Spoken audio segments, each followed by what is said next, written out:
Well, hello, Shiny Crafty People. It's Tim Totten here, and welcome back to the channel. Today, I'm going to show you how to make a tissue box cover. You know, you got a square tissue box to look like a Monopoly house. This one looks like a Monopoly. And see how it looks like there's smoke coming out of the chimney?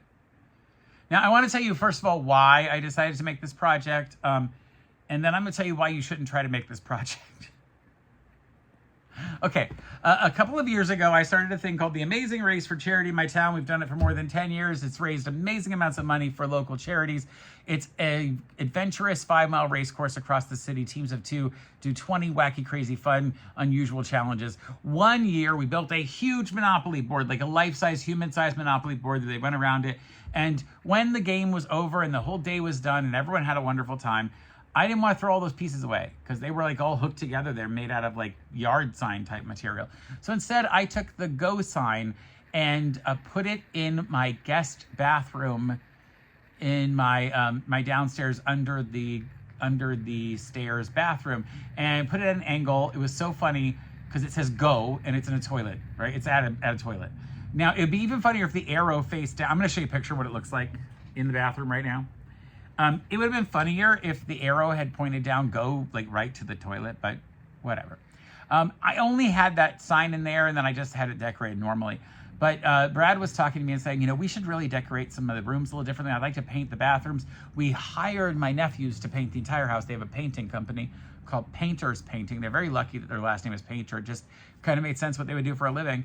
And but they didn't do the bathrooms. I said, we'll figure out our bathrooms on our own. We didn't want the same colors as the rest of the house. So Brad found a green, as you'll see in the pictures, that it's very, it's a Monopoly style green.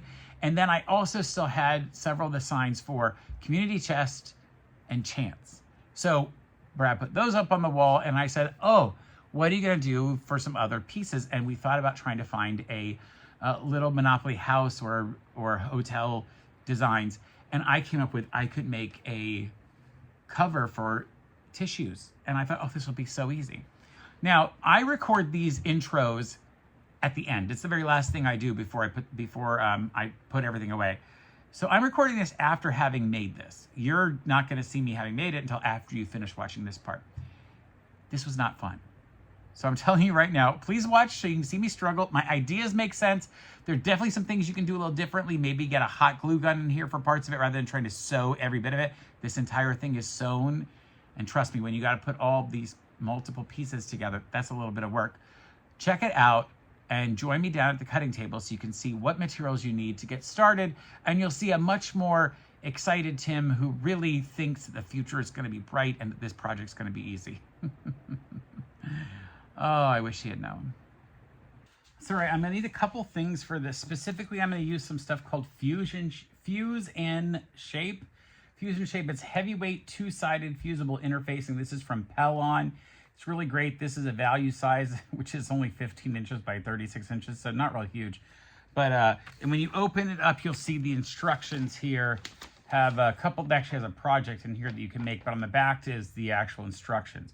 What's important to know is this material is double-sided, meaning it's got fusible on both sides. So if you were to actually put this down onto your ironing board and try to iron fabric on it, you would also iron it to the ironing board, which is why I'm going to use some parchment paper so that when I do iron this down, I can iron directly on top of the parchment paper, the fabric on top of that. So I'll show you more of that in just a minute. Now I also have some fabric. I'm going to use green because I'm building the house. And I also need to figure out what size I'm doing. Now I have this set of puffs boxes. You'll see the difference here in size. This one is from the Dollar General, and this one's like from a standard store because it's made by Puffs, and this is made by who knows. But you'll see that they're one's a little bit shorter than the other. So I'm going to take my measurements off of the bigger one of the two, and I went ahead and measured it out. It's 5.5 inches tall, and then it's exactly a 5-inch square all around the bottom. So what I did with that, you'll see here on this drawing that I've got a square that's basically 5 by 5 by 5.5 tall. Interestingly enough, this one appears to be, this other one appears to be 5 by 5 by 5 by 5 by 5 all around. But I want to make sure you can do it yourself. So what I did was draw out the little house that I'm going to build, And so I've got 5 inches on the bottom and 5 inches on the other side of the bottom, but 5.5 inch tall. And then I want a peaked roof. So what I did is I went and drew a 5-inch square, a 5 by 5.5 inch square on a piece of paper. And then I also drew it as a piece of paper and put a 45-degree peaked roof on it. And the easiest way to do that is just cut out another square of fabric and turn it side, fold this in half, mark where your 5.5 inch mark is, and then just make sure this goes through it.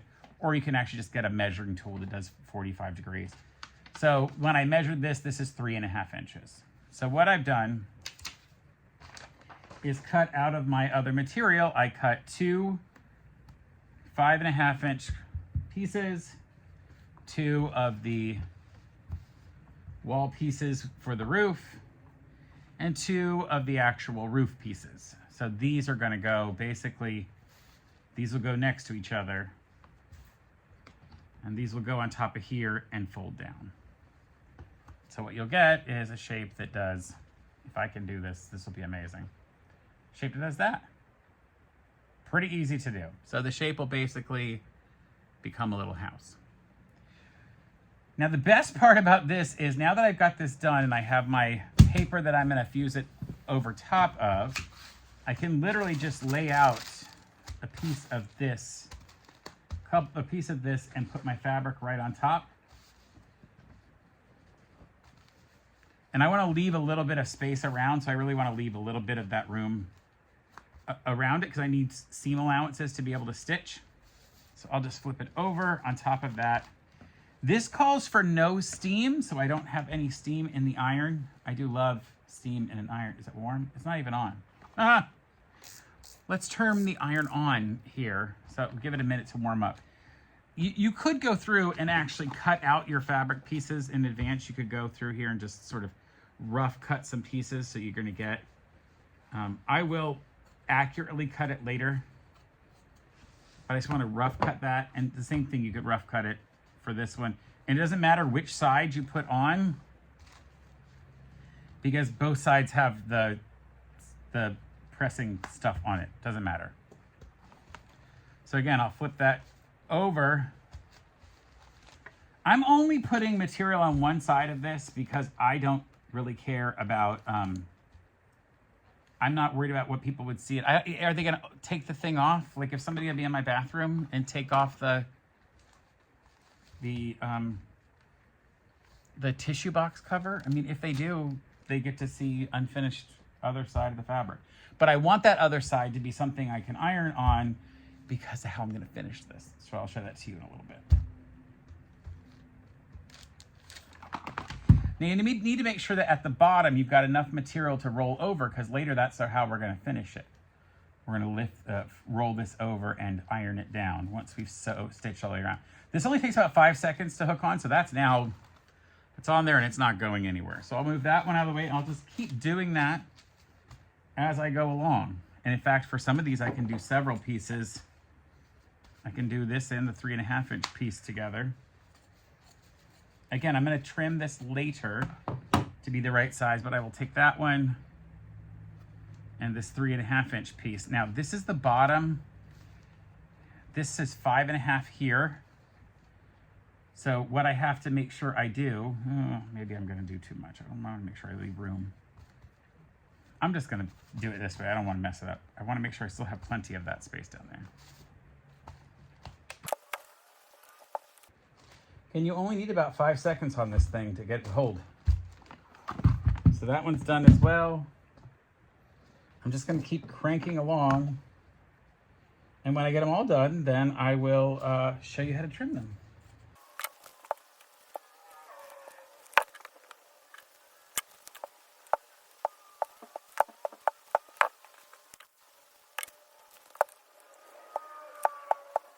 Now there are a few little pieces that I do have to still do, and these aren't ones I've showed you yet. They're for a chimney. So I'm gonna go ahead and put these on. One in this space. You know, I'll cut these a little bit.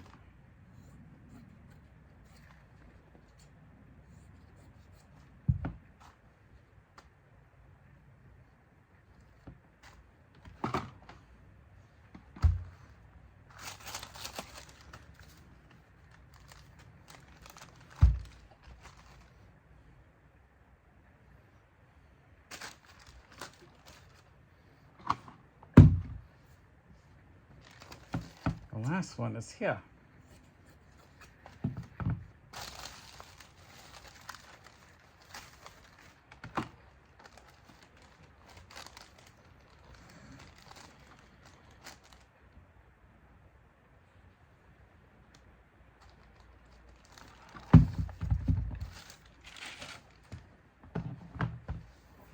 So now I've done two sides with the roof peak, the two little angles for the chimney, and the two roof tops. Next, we're gonna trim them. This is just about finding what size we wanna use for our seam allowance, and I'm probably gonna just do these at a 1/2 inch. It seems like it makes a lot of sense, as long as I have a 1/2 inch all around, and I pretty much do on all of these, so I will just line up my 1/2 inch along all the edges and just do them. The only place I won't cut off the 1/2 inch is along the very bottoms. And that's gonna be on 4 pieces. These two that are, these two 5.5 by 5 inch rectangles. So I'll leave that bottom there. And if you wanted, you could just take a pen or a pencil or a marker. Just put a mark that that's your bottom. Same thing here, you could mark that this is your bottom. I think it's obvious which is the bottom on these. I don't think you have to mark those.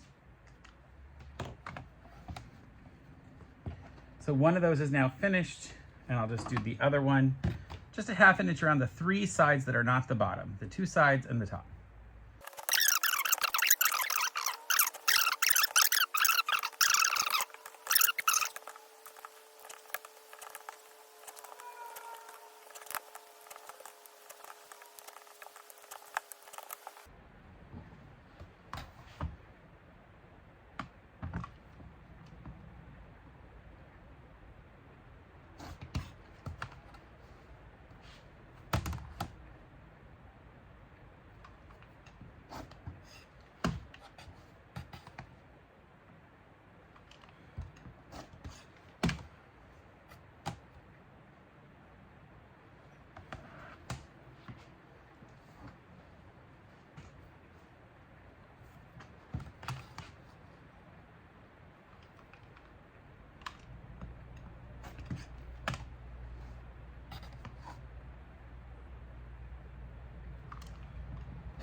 Now you notice that these I left some quite a large tails because I'm actually going to be tucking this into the roof line and I want to leave some space for it. So these will have to go together this way.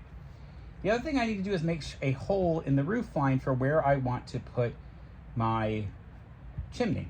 And if we look at the picture, we see where it is on the picture. And it depends on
So I'm going to show you the hardest part first, but when we do sew these together, we're going to basically line up the 2 pieces at the top And I can use my 1/2 inch mark there and just make sure it lines up. I'm looking at to make sure the tops go together here. And I'm gonna sew right next to that white material. And I'll sew past it and off. And if I go to the other side, it should not have sewn through that material. And now when I open it, I have a nice hard sets of material. So I'll open that up and I'll put the other one right here. And the same thing, I will measure my 1/2 inch to the top. I'm feeling to the side, the 1/2 inches go there. They line up there, they line up at the top. And I'll just start off at the top and just sew straight down, right next to that material. I'm not sewing the actual material itself. You'll see I did not go through the actual material, so that when I open it up, now I have a hard piece of material that's been created. Now, what I'm gonna do is go to my iron and iron all of this down flat.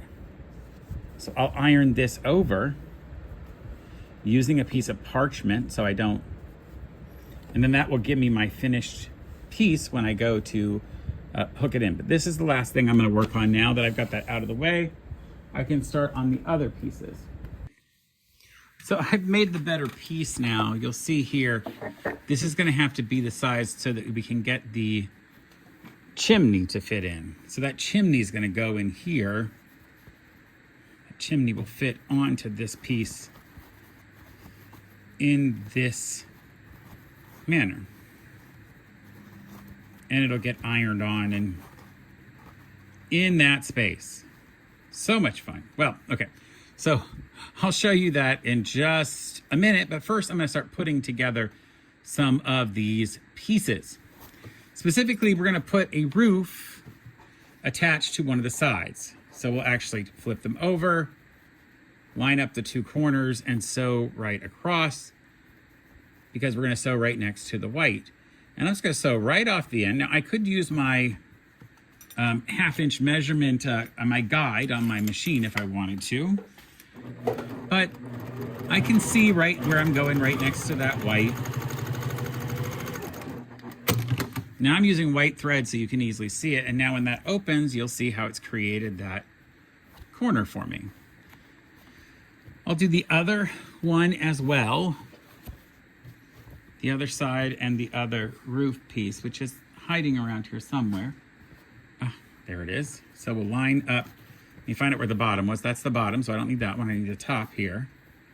And I did 1/2 inch all around the roof piece because we're not tucking any of it in underneath the bottom.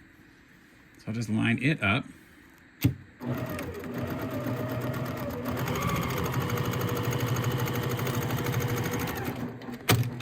And again, it went through. So now that one will open up nicely.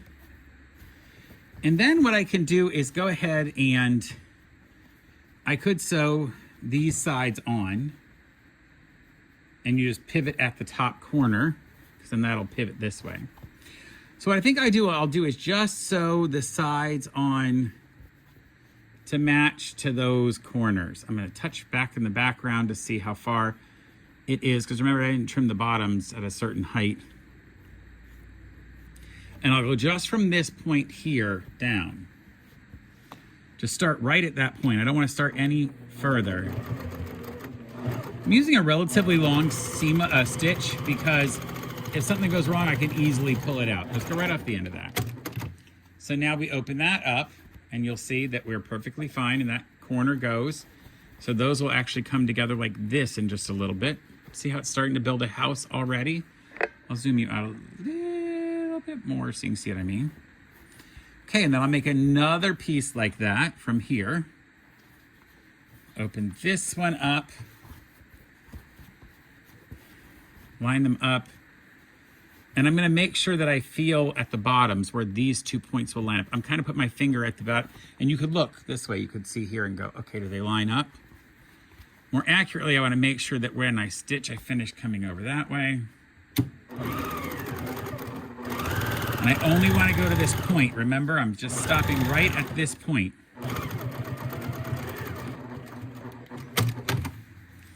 All right, so before I stitch the roof pieces on together, I want to make sure that I go ahead and put this entire thing together. Now, I could actually sew it together if I wanted to. Sew it in. That might not be a bad strategy. It's just going to be a little bit of twisting and turning. But I think I will, because I just want to see how well that would work. So what I'm going to do is just touch my points and make sure all, and you could use pins for this. You could put a pin through to make sure it's going to go through the point. So you take this piece and you feel where that material comes over and go right through it, right through that. And then I'll come down to right here and put it right through the point. You can actually see the fabric going through. I'll go right through the point where they come together. Oh, I just dropped the pin out. Let me try it again. Pin going through, right through, yep. And then pin going right through. Can you see it? Right through there. Ooh, so good. I love that. Okay. I'm gonna do the same thing on the other side. I'll open up that material. I'm gonna put the pin right through where those two pieces come together. And then go down.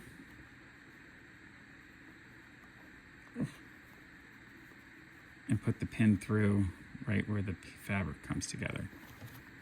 Okay, so now that is definitely pinned through there. Whew.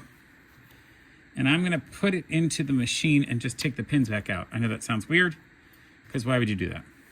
But I'm holding it together with my fingers, and I'm just gonna sew from one corner to the other. A couple backup stitches. Remember, I'm not going over the white. I'm just staying right next to the white. Okay, so now that is stitched on. And I can throw all of this material inside there, and just line up these two side pieces. And in fact, what I can do is line them up by my fingers, or you can use a pin. And I'm just gonna sew down this white material on the inside. And actually, I might start. This would be easier if you weren't trying to pinch and fold everything, because I'm having a fun time getting this all to line up. But again, you probably would want to just put it together later, which I'll talk about in a minute. But I'm gonna sew it because I'm a glutton for sewing punishment, apparently.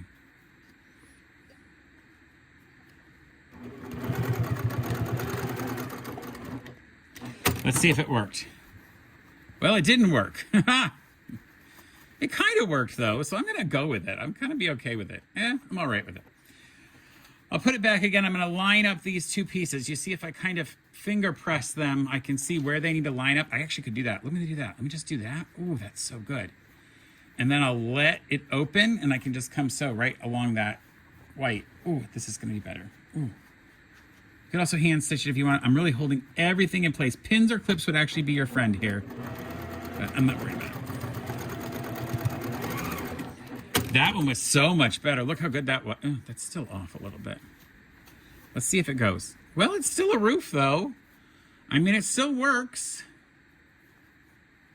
All right, well, it kind of still works, so I'm gonna let it go. We're gonna iron all this later in place, and I'll worry about that in a little bit. So for right now, let's go ahead and get the rest of this stitched together. The way we're gonna do that is go ahead and we need to sew. I need to take the stitch out of this one because I sewed it on wrong. And then I will show you how to sew the rest.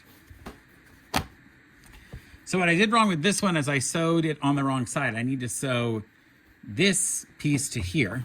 So I'll do that now. Again, lining up my points. And I'm gonna start just at the point, just like I did before.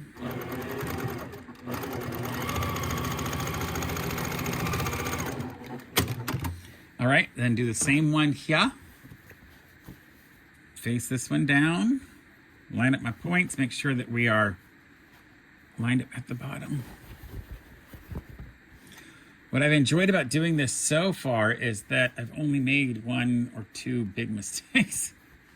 I will tell you, a lot of these projects like this one, I do fresh. I didn't go make a sample of, oh, I went too far.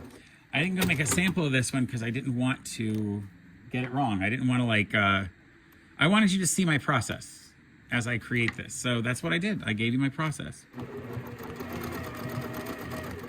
All right, there we go. And the last part is to sew these two together here. Again, we want to make sure we line up everything. I'm feeling to make sure it's lined up. I start right at the top.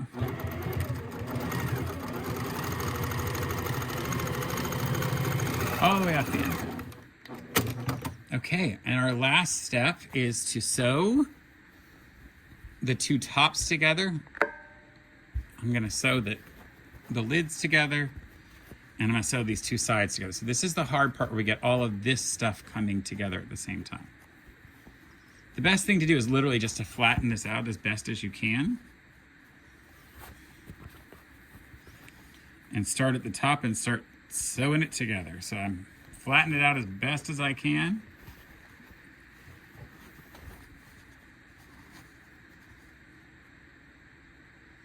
I'm doing it off screen, I promise.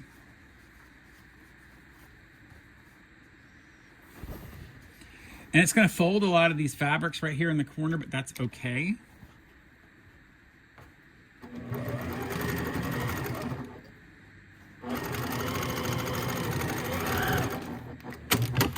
All right, that did a side right there. I'll flatten out the other side as well. Get your materials out.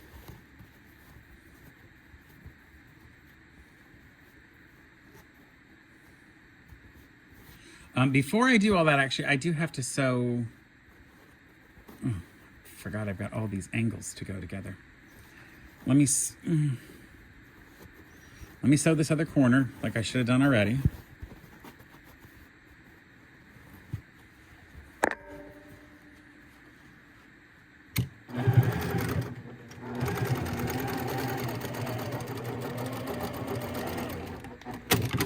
And I would like to make it clear, this is not a beginner project. Even though I may be trying to make it look like a beginner project, this is not a beginner project. I'm having to flatten the hell out of all this, and it is just not easy. So, not a beginner project, don't try to make it one. And I'm gonna make sure that I actually list this on the video as not a beginner project, because I don't want anyone thinking this is just something you can jump in and do.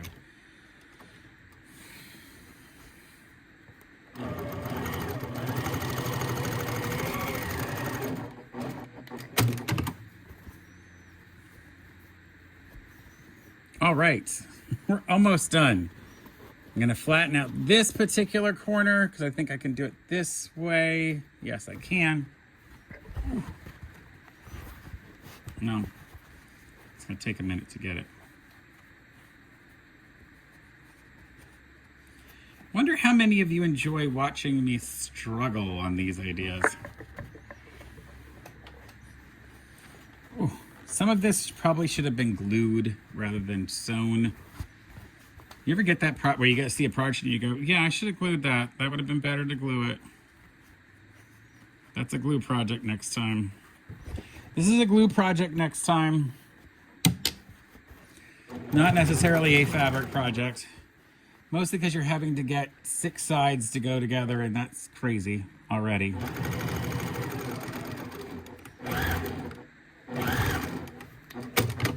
All right, I have now gotten those pieces together. Now I just have to go across the top. Make sure my chimney doesn't get caught in there.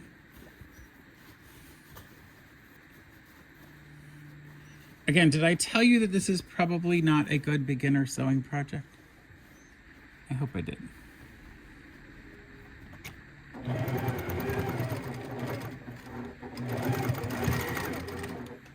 It's mostly because of the crazy 3-dimensional stuff I got people doing right now.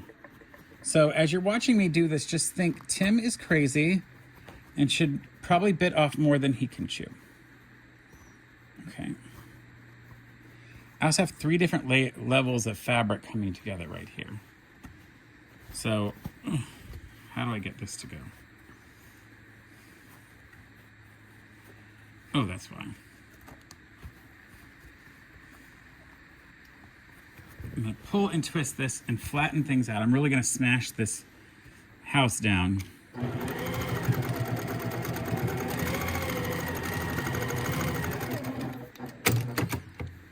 All right, let's get this thing back to the table and flip it around so I can show it to you.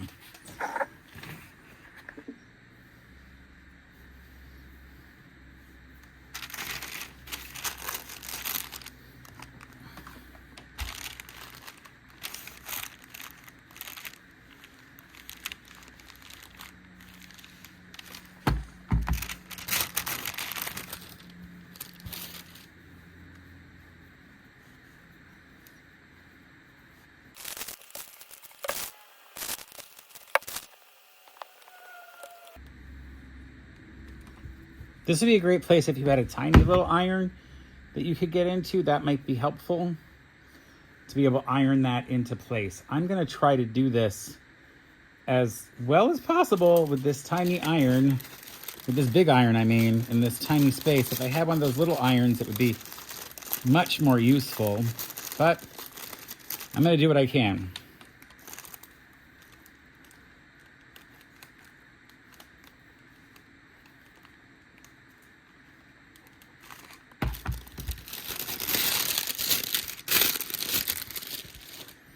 So I probably should have done that before I actually ironed, before I put the whole thing together. I should have ironed that in like I told you before.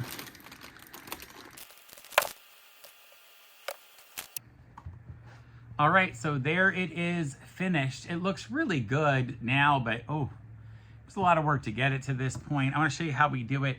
Here's our piece. We put it over the top. It goes in, reach in and pull out your, and there you go. It's a cute little house with a fire in the fireplace, and right there on at Baltic Avenue, wherever on the Monopoly board. It looks cute, but I'm telling you right now, I would not make this again, at least not the way that I made it this time. I would definitely do it differently.